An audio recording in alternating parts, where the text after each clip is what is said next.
organize all kinds of The things. nonprofit, is that sort of part of this? No, so that is our weekend pop-up shop. So we have local makers and designers take that space over. What do you have a different name for that, or what's? No, that one's called Display Antics right now. But then we also have one scene here, which is our Yeah. So display here, annex there. Yeah. That's awesome. Since 2014. Good. Good. So you'll start, you don't have to physically, I mean, what, so next phase will be buying people back in, probably, reduce number of people, probably first thing would likely be reservation. Yeah, that's pickup. So pick up the reservation, and and you need to, any challenges physically moving anyone? You've got pretty good. No, we're very agile, and we keep it that way because we shift the space so much. And so we're able to kind of move around, we can consolidate a little bit, and then make sure that everything stays nice and tight, but then also we keep our distance as well. So Yeah. that's what our team has been working on, is like, how do we do that, and that's a new conversation, but we're willing to have it, and because we support so many people, it's like we need to stay open. So. Yeah, I get it. And what, how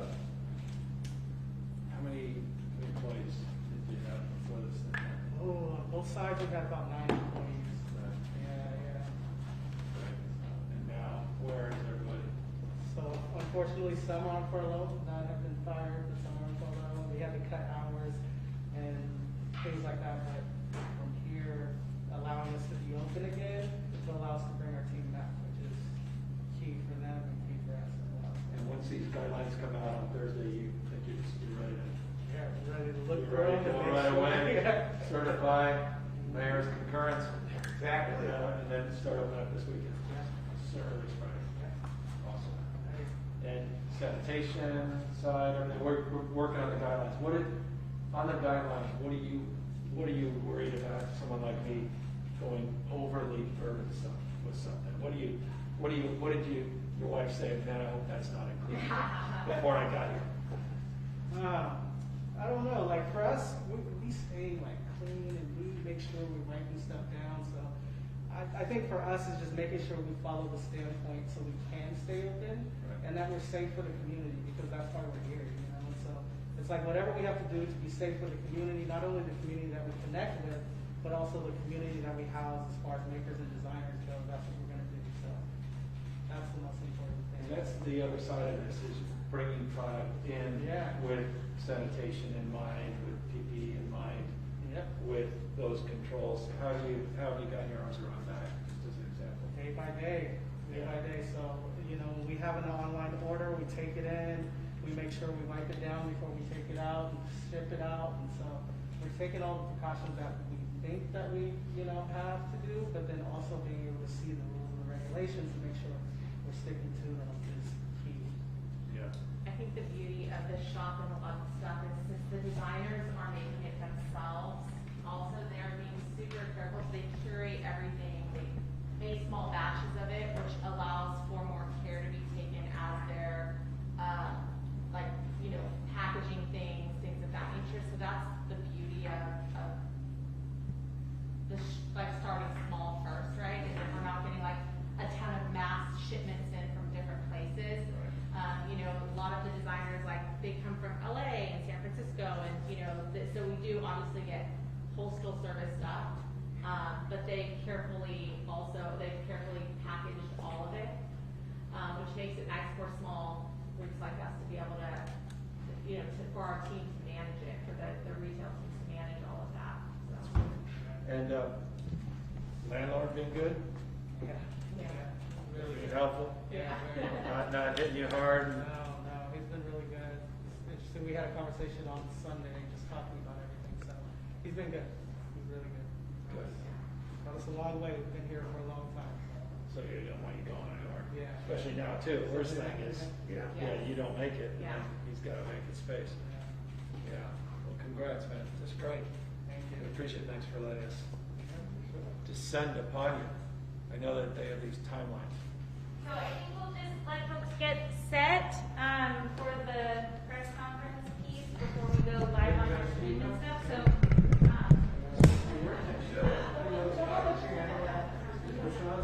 You don't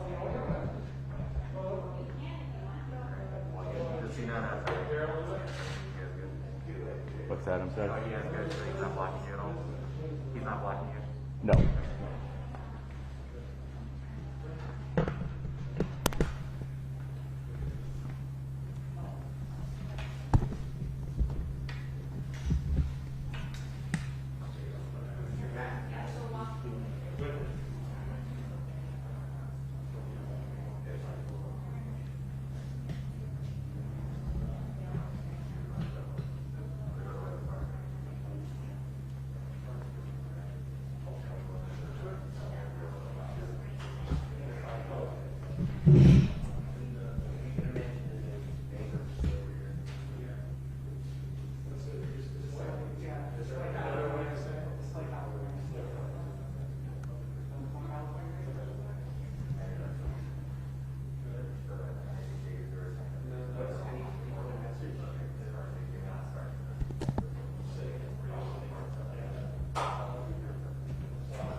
That's back on, right? The podium's back on.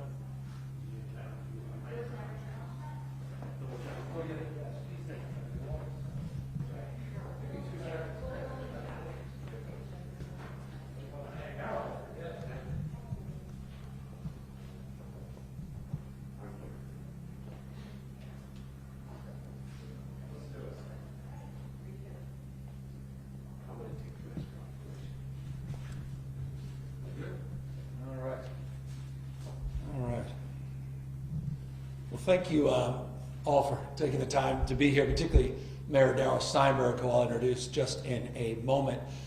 We are here in Sacramento at a wonderful small business, been around since 2014.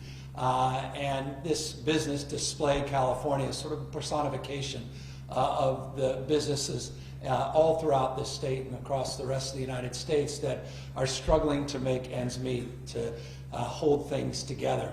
Display California and its annex, they have a pop-up behind me, all told has 9 employees. None have been fired, some unfortunately furloughed because of the shutdown, because of the stay-at-home order. As we move, as we announced this week, to modify in a meaningful way into what we call phase 2, our stay-at-home order, it's businesses like this that can reopen for curbside pickup. Rashawn and his wife have been doing their best under the circumstances here to provide online sales and to keep the doors not physically open, but open in the sense that the business is still able to operate and generate a little bit of cash flow. But at the end of the day, that's just not going to be enough to sustain this business for much longer. And so it's incumbent upon all of us to work with businesses like this to make sure when we do start to open up the economy, we do so in a safe and judicious way, with the indicator of health guiding our strategies, guiding our decision making, always on the basis of public health. We're in a position here in the state to begin to move into phase 2 because millions of Californians have appropriately distanced themselves from one another through the stay-at-home order and the physical distancing guidelines. We've been able to flatten the curve in a meaningful and significant way over the course of many, many weeks. Just yesterday, we put out a report card on our progress using those 6 indicators that guide our determination of whether or not we can move into these new phases. We talked yesterday about new tracing and new technology that we want to put to bear to begin to track isolate and quarantine individuals. Tomorrow, we'll have the first cohort of tracers that will start taking our virtual online academy courses in partnership with UCSF and UCLA.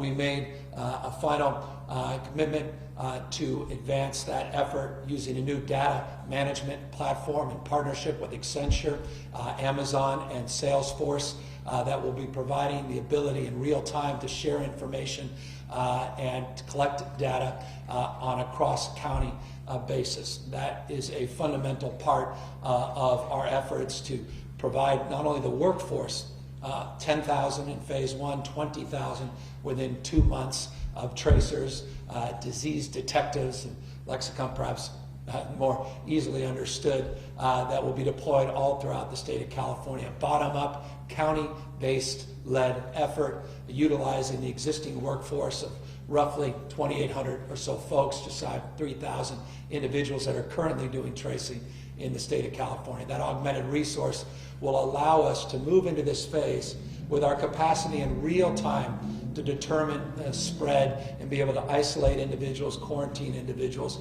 in a way that will allow us to methodically move through this phase into subsequent phases. Remember, deaths, hospitalization, and ICUs are lagging indicators.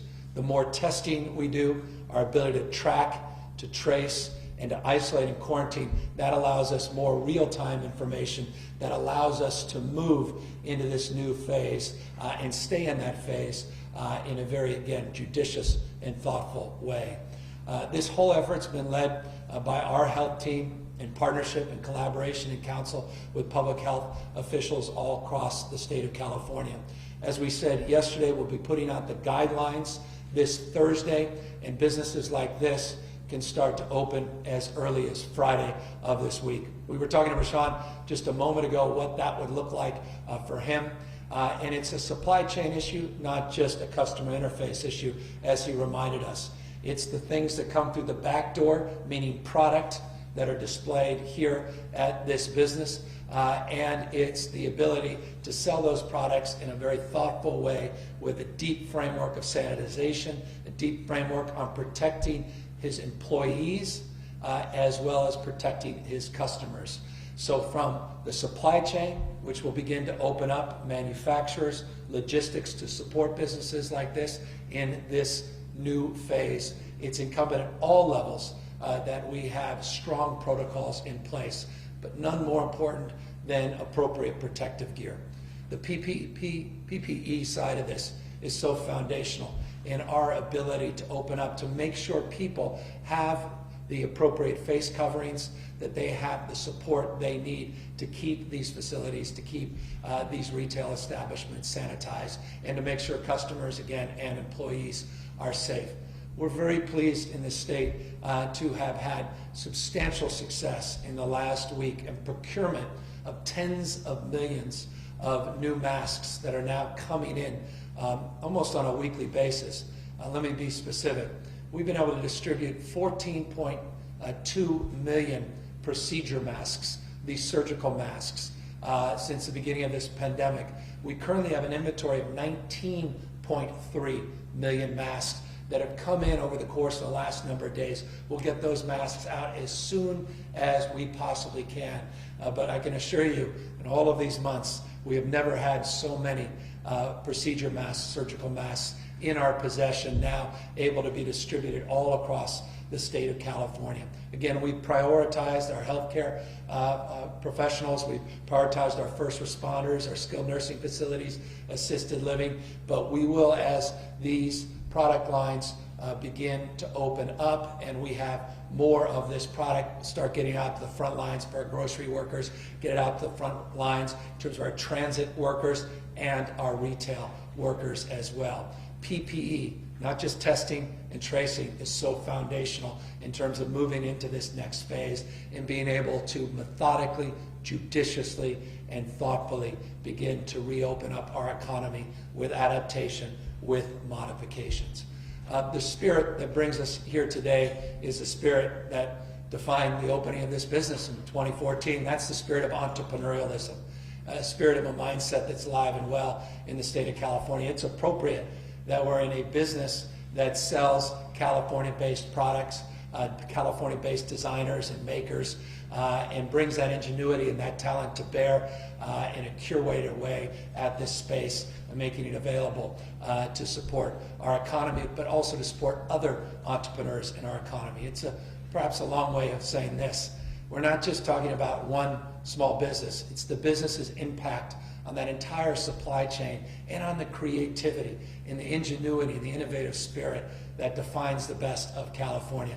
Businesses are not just about dollars and cents. They're about community, and they're about a sense of spirit and pride where people can put their wares, put their ideas, and make them real, make them visible, and create opportunities and create, manifest dreams at the end of the day. Because at the end of the day, I can say this as a small business person myself, this all starts as a dream.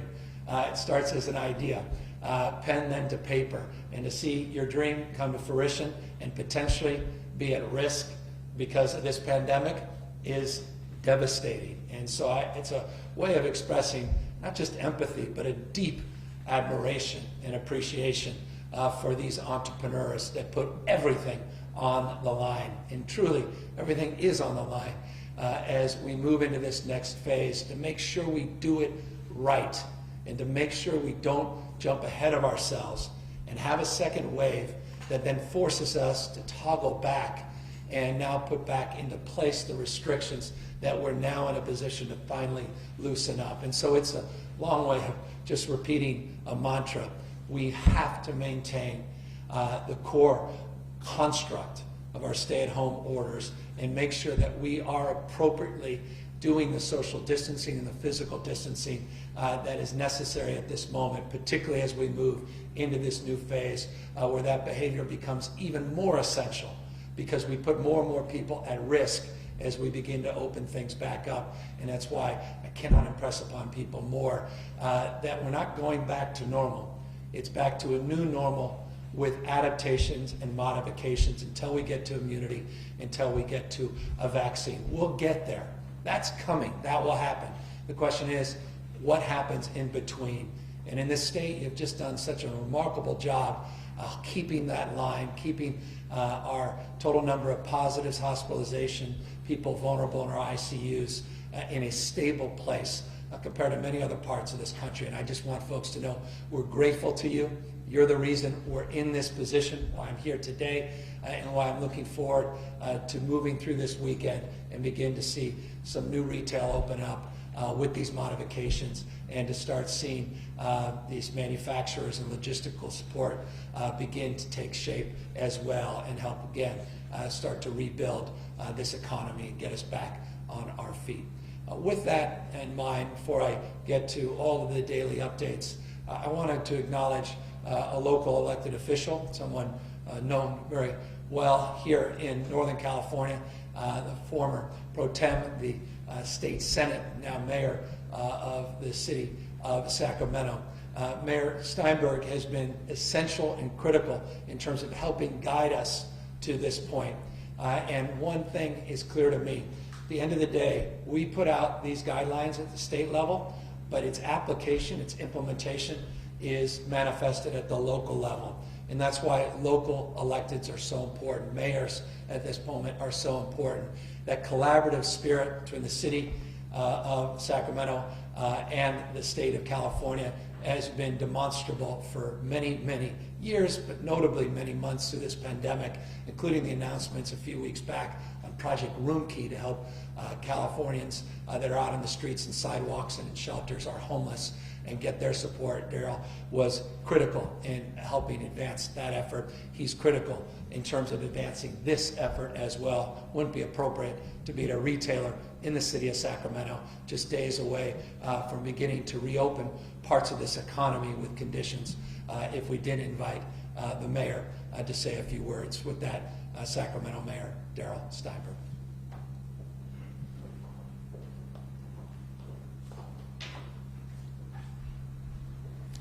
Thank you very much, Governor Newsom. I want to thank you for your steadfast leadership, for your wise judgment and for leading California back, but in the right and safe way. This cannot be a choice between public health and reopening the economy. We know that we must do both. And so you have now said to us, and we are now on the ground beginning to think about the implementation. It is not a question of if, it is not a question of when. It is a question of how. How we go about reopening will define, as you said a moment ago, whether or not we can move with effectiveness to the next stages and open up more, or whether or not we are going to have to take a small step, a medium step, or in the worst case, a large step backward and keep the economy closed for longer. We know there is only one way to go, and that is forward. And so how we reopen at the local level and throughout the state is absolutely crucial. Whatever may seem like a small inconvenience is not an inconvenience when you consider the alternative. To be able to shop at Rashawn and Maritza Davis's Display California store, but to have to pick up at curbside is no big deal. To make sure that you don't come if you're not feeling well. To make sure that with the work you have done, Governor, to assure that we have more masks, to wear masks when you're out in public, to provide that extra layer of protection, to make sure that you are always washing your hands and that we are always using the right sanitation supplies in our retail spaces. We do all of that, and the governor will then be in the position, we will all be in the position where we can confidently take the next steps and open more and return, yes, not to normal, but to the new normal, which will reconnect us as members of our community, which will allow more of our small businesses to recover and ultimately to grow, and will allow us to see that new day in California again, where we are open for business. Thank you very much, Governor.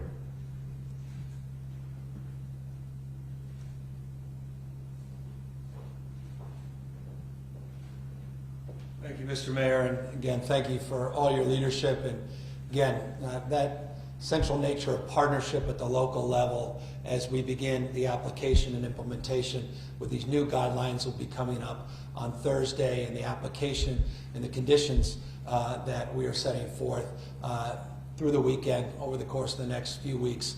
It is just essential that we get feedback in real time from city leaders, from county leaders, and more important than all, our health directors, so that we are maintaining a public health mindset as our top priority.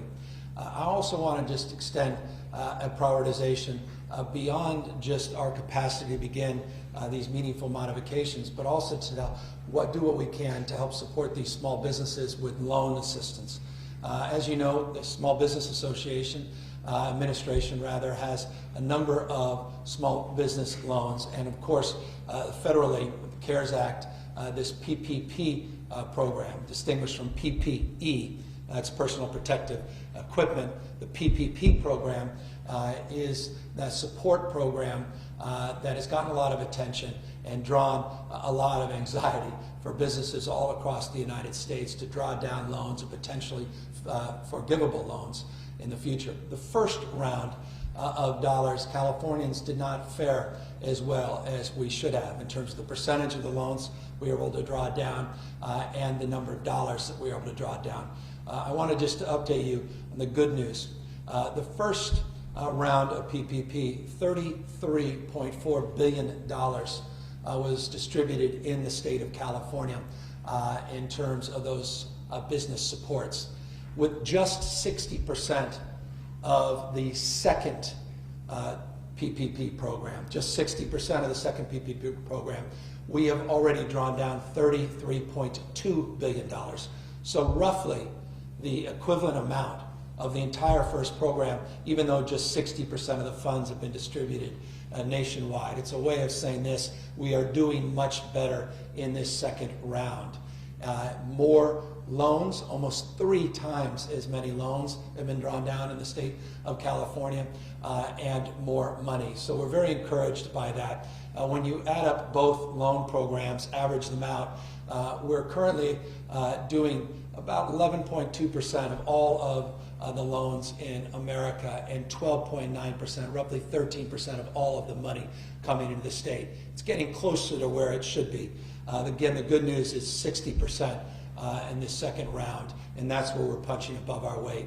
Critical for small businesses to be able to draw those dollars down. Critical that people that don't need it don't take advantage of that program, and critical for companies that are very large and have huge cash capacity, not to compete with businesses like this that must be the top priority of a program like that. So I wanted to update you on the PPP program. Some good news there as it relates to California punching above its weight on this second iteration of that plan. I also want to give you an update briefly on some very positive developments in Orange County. I announced yesterday Laguna Beach. We announced yesterday the work that we had done with their mayor and the work we're doing in San Clemente to reopen the beaches down there. I couldn't be more complimentary of their local elected officials. The mayor of Laguna Beach, a prime example of how collaborative and cooperative his team was with our team to come up with appropriate restrictions in terms of beach access, but to be able to open up those beaches for access. We announced those yesterday. Good news is just a few hours ago, we were able to make similar commitment in terms of protocols and procedures with Huntington Beach, Dana Point, and Seal Beach. So those are opening back up as well. And again, extension of real gratitude for their local elected officials that worked so closely with our teams over the weekend, over the course of the last 24 hours, so that we're in a position to make that announcement. It's the spirit of collaboration and cooperation that is necessary as we move forward. And again, I want to express gratitude to folks in Ventura, San Diego, LA, and elsewhere that also offered guidance and assistance on some of their best practices and their protocols that are all aiding and helping support these broader efforts. So Huntington Beach reopening, Dana Point reopening, Seal Beach reopening, working with the county supervisors in Orange County. We hope new developments there very shortly, as well as Newport, but real progress in that space, again, in the spirit of collaboration, in the spirit of partnership. And again, I, more than anyone, look forward to making subsequent announcements in this space as we move forward. Just briefly, we reached a milestone, an important one, over $10 billion of unemployment insurance we've now distributed to people all across the state of California just since March 15th. Again, this is unprecedented in our state's history. These are numbers no one thought they'd see in our lifetime. $10.1 billion to be exact now has been distributed. Some 4.1 million people have filed for unemployment, not since March 15th, but since March 12th. That includes people under the PUA program, a lot of letters. PUA, not PPP, not PPE. The PUA program is the Pandemic Unemployment Assistance Program, like unemployment insurance for people that are self-employed, people in the gig economy and the like. Roughly 450,000 of those 4+ million people that have filed for claims are in that category. And as you know, we're getting a stubborn amount of money out, meaning not the full amount, but getting at least $767 out as the first round of contribution as we adjudicate the facts on the actual claims. This goes deep into the issues that have been brought to the fore today through a lawsuit by our Attorney General and a number of city attorneys related to misclassification of employees, related to AB 5, vernacular, Assembly Bill 5 that people know well here in the state of California. A bill that is full effect of law. It's a codification of a Supreme Court decision well over a year ago. And in our January budget, we announced the enforcement of that in terms of recommendations to get more personnel and staff. The budget that I'll be submitting as the May revise on May 14th will further that effort.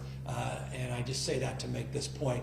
We have a lot of work to do in that space around misclassifications, the PUA issues related to UI issues, just undergrid some of the anxiety in that space, just one of many reasons why we're pleased the state of California is taking leadership in this space, but in that transition, always there are some challenges.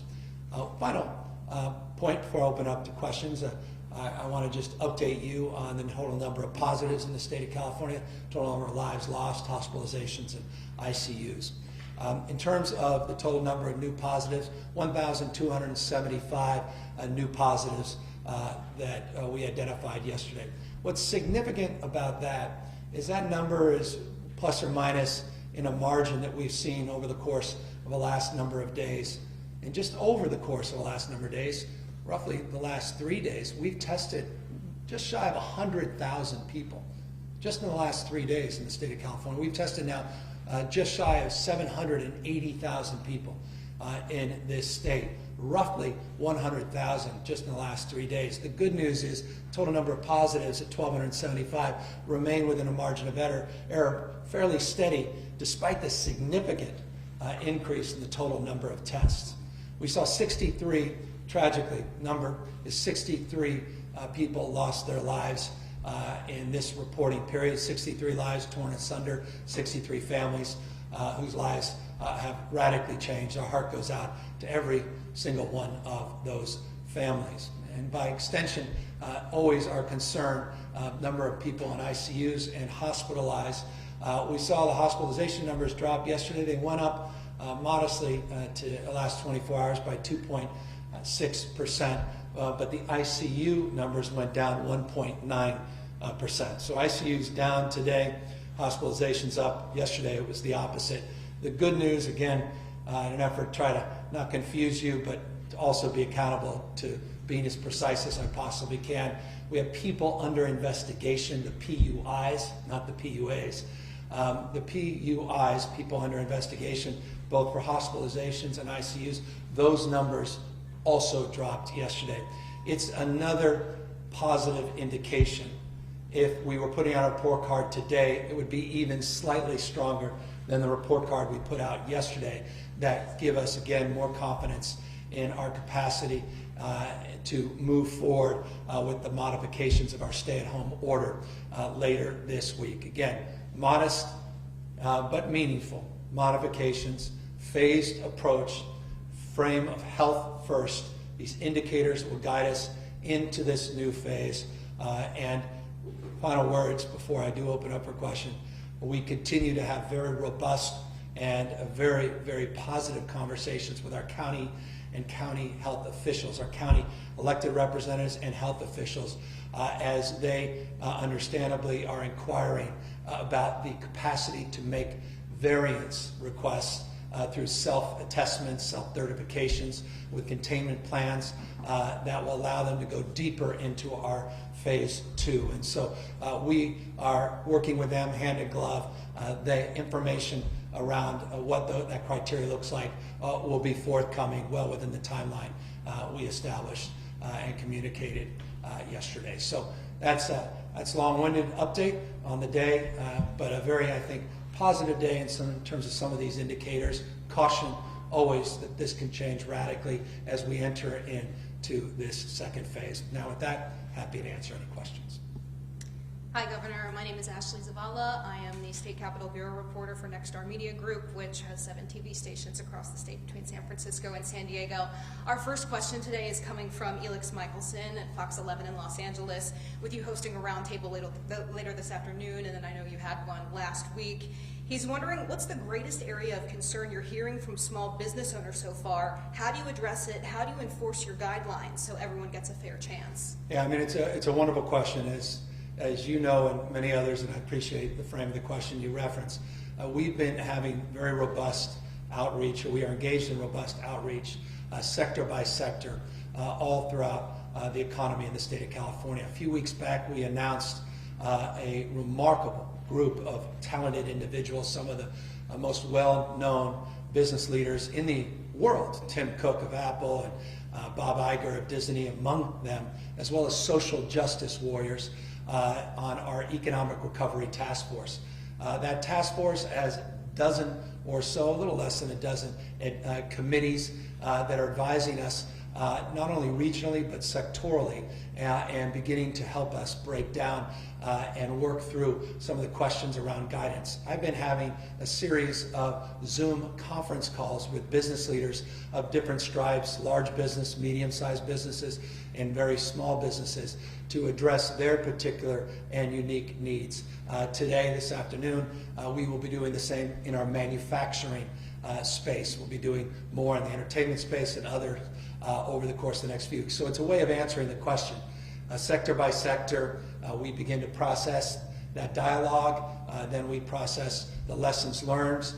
We're getting all the benefit of our recovery task force and the information they're providing us, and then the best practices we seek all across the country and for that matter around the world, and of course our partnership with other states. And that partnership has turned out to be profoundly more impactful than even many of us originally believed. I made a comment yesterday that our regional variation strategy came in no small part because of the leadership of Jared Polis in Colorado and Governor Brown up in Oregon and the sharing of best practices in that space. So it's all of that together that allows me to answer that question. It's not just an intellectual exercise in the abstract. It's one of deep engagement. As it relates to the application of these rules, again, localism becomes so determinative. The leadership of mayors like Mayor Steinberg, the leadership of county supervisors, and again, no substitute for the leadership of county health officials. The guidance is real, and it can be raw. I mentioned yesterday that the alcohol beverage control had reached out to 81 businesses, and 80 businesses complied. Those 81 businesses were open against the advice, counsel, and directive of their county health guidelines. Today I got an update. It's now 82 businesses. It's interesting. They made phone calls, and most of those phone calls went extraordinarily well. In a few cases, a few dozen, they had to make visits, and those went extraordinarily well. There was just one outlier. So it gives you a sense on the enforcement of many of the tools in the toolkit. No one wants to be overbearing. People just want to be responsible. And when you get a call from your county, you get a call from mayor's office, you get a call from health director, you get a call from state agency like the alcohol beverage control, know that they're just doing their job and trying to keep all of us healthy so we can get into these phases and out of these phases and into the new phases sooner than we otherwise would. Our next question is from Sophia Balag with the Sacramento Bee. She's wondering, you've said the shopping malls won't be reopening Friday, but can stores inside those malls be open for curbside pickup? What about big box centers and strip malls? Yeah, not in this first phase. We're going to be working with the counties on local variances, and that's the conversation we're having with the counties in real time. Their ability to move deeper into phase two, those are phase two activities, the larger malls. But in this first round, the guidelines we'll be putting out Thursday, you're correct, that's not part of the guidance we're putting out statewide, but it is part of the conversations we're having where people can attest with local certification with concurrence of their local health director as well as their county supervisors in consultation with their health system with a series of criteria that we'll be putting out in the next few days. So that is a point of possibility, but only on this regional variance basis. Next question is from Kathleen Ronan with the AEP. Okay, next question is from Kathleen Ronan with the AP. She's wondering, Yuba and Sutter counties are allowing dine-in at restaurants, hair salons are open, and the Yuba Sutter Mall plans to open tomorrow. You've said counties can go deeper into phase two ahead of the state, but can they go into phase three, which includes things like hair salons? If not, then will these now opened businesses need to close? Yeah, they're making a big mistake. They're putting their public at risk. They're putting our progress at risk. We've been clear about that, well aware of those examples. These are exceptions. These are real exceptions. The overwhelming majority of Californians are playing by the rules, doing the right thing. They've put us in a position where we're making these announcements this week. We have guidelines, we have criteria. They can choose to work collaboratively with their health director, their county supervisors, and the state, and allow us to publish those guidelines. But those are not phase 3 guidelines. These are getting deeper into phase 2. That's what the state will afford in the short term. And to the extent that they go further, they put those businesses at risk, not only the health of their communities at risk. And I would encourage them just to do the right thing and know that we are committed to working with them, as we have been, and their county representatives through CSAC, League of Cities, and their health directors to accommodate their local needs and their regional variances. But we have a process and protocol to do that. And so we believe in ready, aim, fire, not ready, fire, aim. Next question is from the Wall Street Journal. What do you think of the timing of the AG's lawsuit now against Uber and Lyft in the middle of this pandemic? How do you expect it to affect those businesses while they're already reeling from the coronavirus slowdown? I think I said what I said about this a moment ago. It doesn't surprise me. Since the Dynamax ruling was years ago, I just remind the person that asked the question, this was a codification of a Supreme Court rule. The whole issue of misclassification didn't just occur out of nowhere. It didn't just jump into the consciousness of these companies in the last number of months. It certainly well predates the coronavirus. AB 5 was adjudicated and was compromised with a number of classifications being exempted over the course of a very robust legislative calendar last year with a lot of input. Not everybody was satisfied by it, but the letter of the law has to be applied. We want to be cooperative and collaborative, but we as a state have a responsibility to do what we said we were going to do. So again, the lawsuit doesn't surprise me, and to the extent the question could have easily been asked from another perspective, does it complicate matters that those same companies want to go to the ballot to undo the law? I imagine one could ask from that prism the same question. Next question is from Sansari Tensel with Fox 40. She says, Governor, it's been 1 week since Californians could apply for the PUA. Thousands of Californians who've lost jobs during the pandemic applied for regular unemployment and were surprised by a delay in help due to penalty weeks. They were told by PUA there would be a fix for them.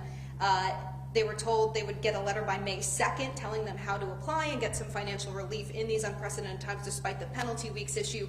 Thousands had started a petition about this. Multiple agencies like the Center for Workers' Rights sent you a letter about a badly needed fix for these folks. Now these workers haven't received letters and still haven't received any help. What's going on? Okay. And what's the best idea to launch this? You're good. I'll have to find the letter. Forgive me. I haven't had a chance to look at the letter directly, but I'll have Julie Sue, whose responsibility is the EDD. I just want to again thank Julie and her team for their heroic efforts. I haven't been shy about this. I think on a daily basis, almost as a daily mantra, have been not only monitoring, trying to address these legitimate concerns that were just expressed about that very detailed and important question. I talked today about the 4+ million people that have applied for unemployment insurance and the PUA program. We talked about the fact we reached the threshold of $10.1 billion that's been distributed.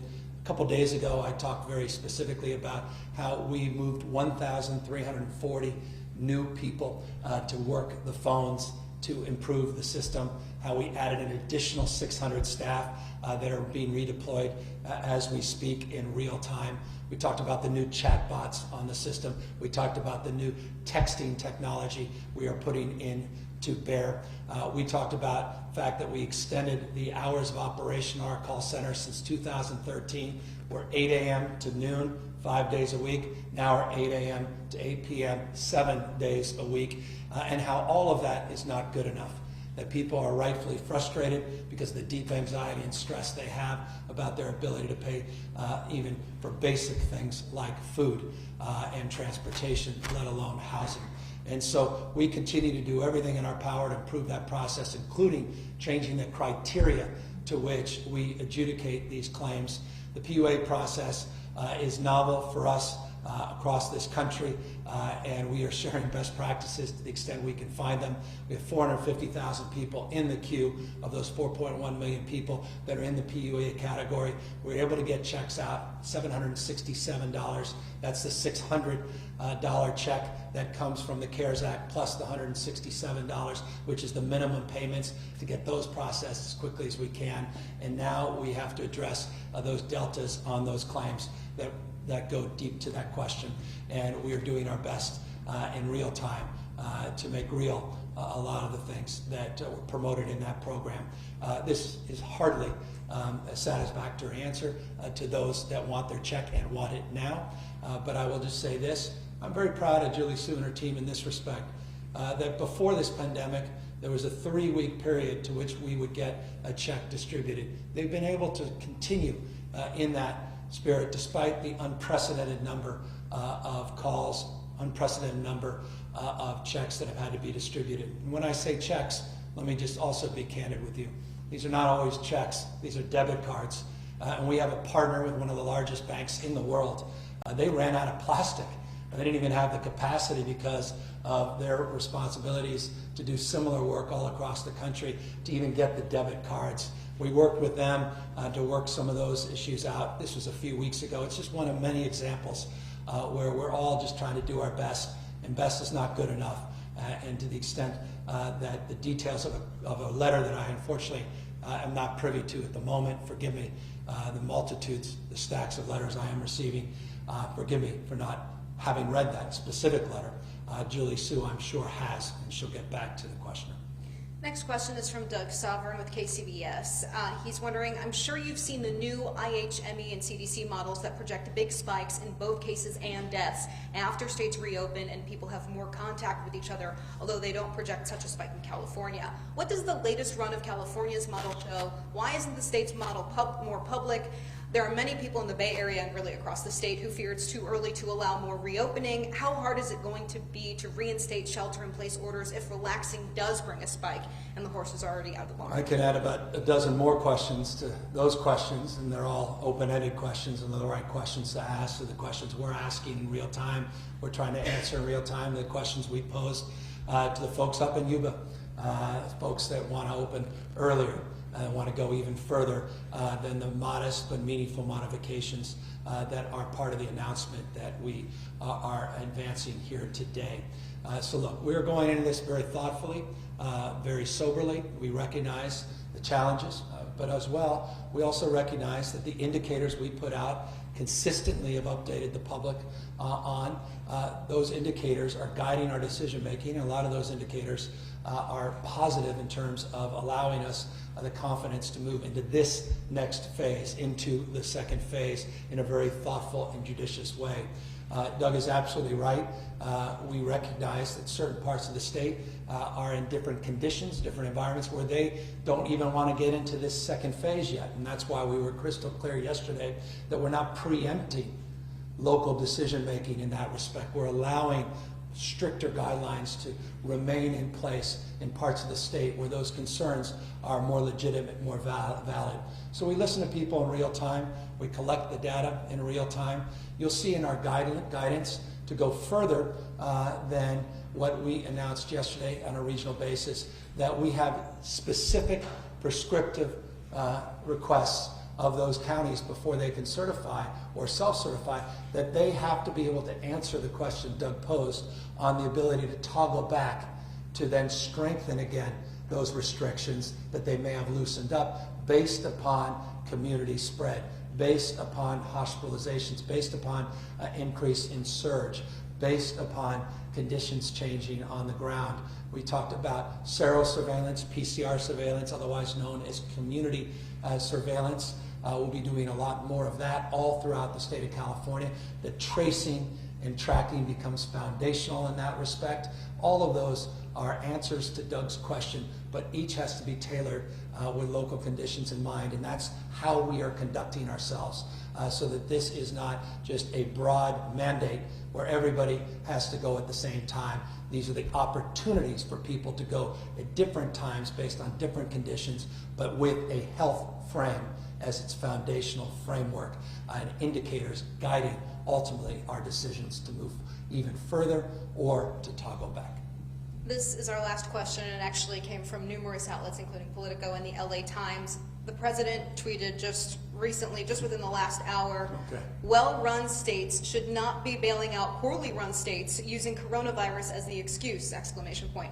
The elimination of sanctuary cities, payroll taxes, and perhaps capital gains taxes must be put on the table. Also, lawsuit indemnification and business deductions for restaurants, etc. Many tweets today. I'll take a look at that tweet. Let me just say this. In the spirit of what the president said, let me reflect on it. Well-run states shouldn't have to bail out others.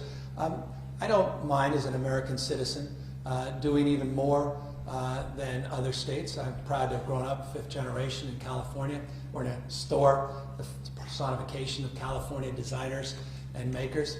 California has historically been a donor state, and very proud that it's been a well-managed state in this respect. In particular, a year ago this month, 1 year ago this month, the state of California was negotiating a budget that needed to consider a $21.4 billion operating surplus.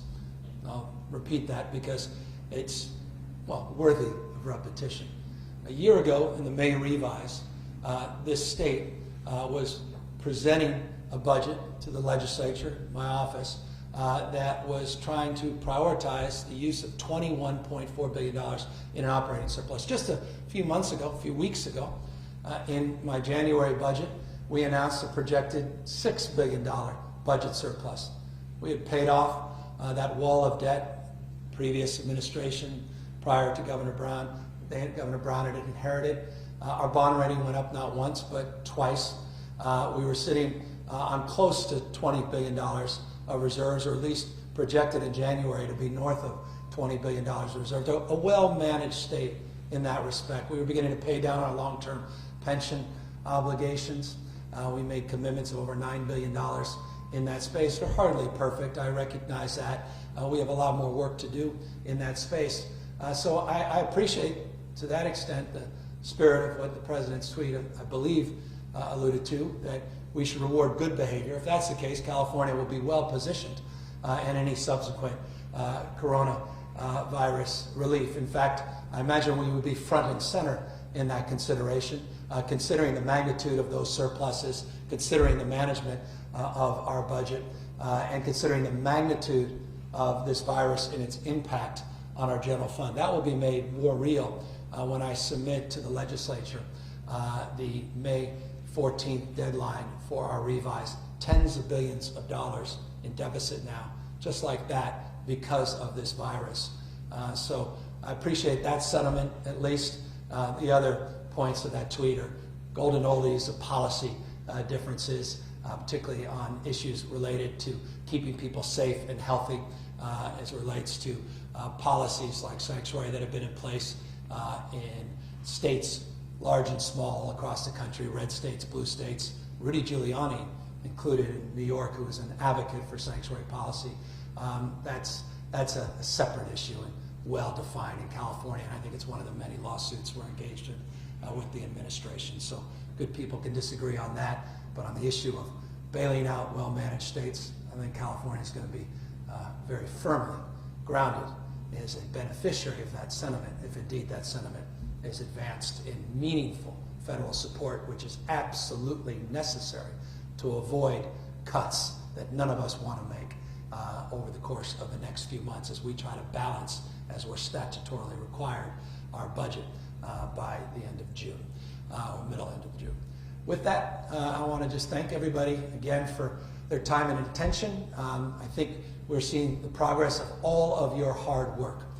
Let me thank 40 million Californians for everything you've done to allow us to be in this position where we're beginning to move back very thoughtfully into a new phase of this pandemic with all the conditions, nonetheless, all the modifications, nonetheless. I think we can continue this progress as long as we continue to take seriously this virus. This virus, again, still is ubiquitous in our society. And no greater mistake we can make is forgetting that.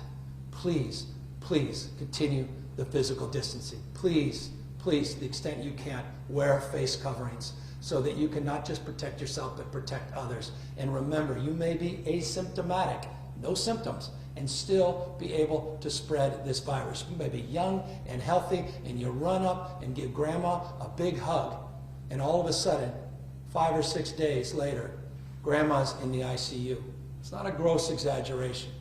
And so it's incumbent upon all of us to take seriously this moment, especially we ought to all rush back and want to just imagine a world that we didn't just live through, forget all about it.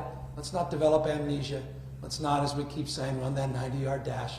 Let's continue to move into this new phase the way we moved into that stay-at-home order. And that's the spirit of Commonwealth, the spirit of collaboration that's defined the last 2 months in this state. Take care, everybody. Thanks for taking the time checking in.